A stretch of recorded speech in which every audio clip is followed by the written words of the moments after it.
This audio reading is from the book John Ploughman's Talk, Plain Advice for Plain People by Charles Spurgeon. Our selected reading is Chapter 10, Faults. He who boasts of being perfect is perfect in folly. I have been a good deal up and down the world, and I never did see either a perfect horse or a perfect man, and I never shall till 2 Sundays come together. You cannot get white flour out of a coal sack, nor perfection out of human nature. He who looks for it had better look for sugar in the sea.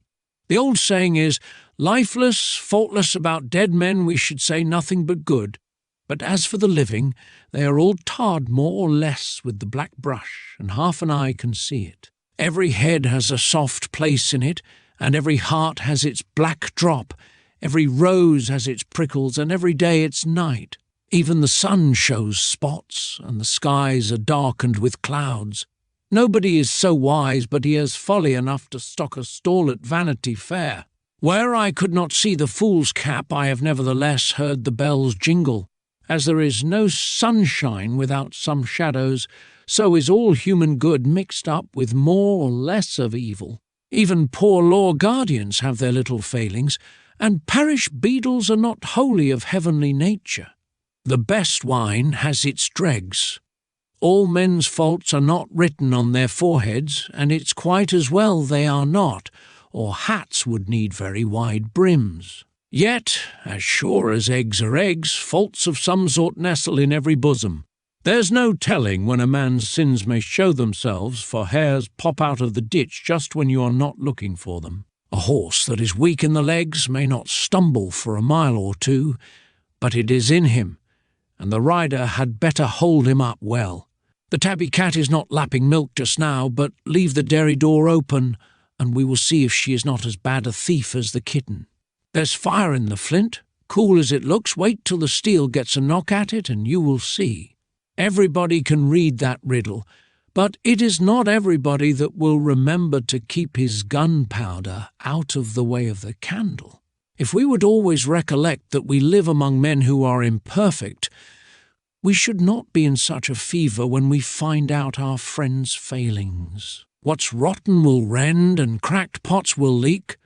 Blessed is he who expects nothing of poor flesh and blood, for he shall never be disappointed. The best of men are men at best, and the best wax will melt. It is a good horse that never stumbles, and a good wife that never grumbles. But surely such horses and wives are only found in the fool's paradise, where dumplings grow on trees. In this wicked world the straightest timber has knots in it, and the cleanest field of wheat has its share of weeds. The most careful driver one day upsets the cart, the cleverest cook spills a little broth, and as I know, to my sorrow, a very decent ploughman will now and then break the plough and often make a crooked furrow. It is foolish to turn off a tried friend because of a failing or two, for you may get rid of a one-eyed nag and buy a blind one. Being all of us full of faults, we ought to keep 2 bears, and learn to bear and forbear with one another. Since we all live in glass houses, we should none of us throw stones. Everybody laughs when the saucepan says to the kettle, "How black you are!" Other men's imperfections show us our imperfection, for one sheep is much like another, and if there's a speck in my neighbour's eye, there is no doubt one in mine. We ought to use our neighbours as mirrors to see our own faults in, and mend in ourselves what we see in them. I have no patience with those who poke their noses into every man's house to smell out his faults, and put on magnifying glasses to discover their neighbours' flaws. Such folks had better look at home. They might see the devil where they little expected. What we wish to see, we shall see, or think we see. Faults are always thick where love is thin. A white cow is all black if your eye chooses to make it so. If we sniff long enough at rose water, we shall find out that it has a bad smell. It would be a far more pleasant business, at least for other people, if fault-finders would turn their dogs to hunt out the good points in other folks. The game would pay better, and nobody would stand with a pitchfork to keep the hunters off his farm. As for our own faults, it would take a large slate to hold the account of them, but thank God, we know where to take them and how to get the better of them. With all our faults, God loves us still if we are trusting in His Son.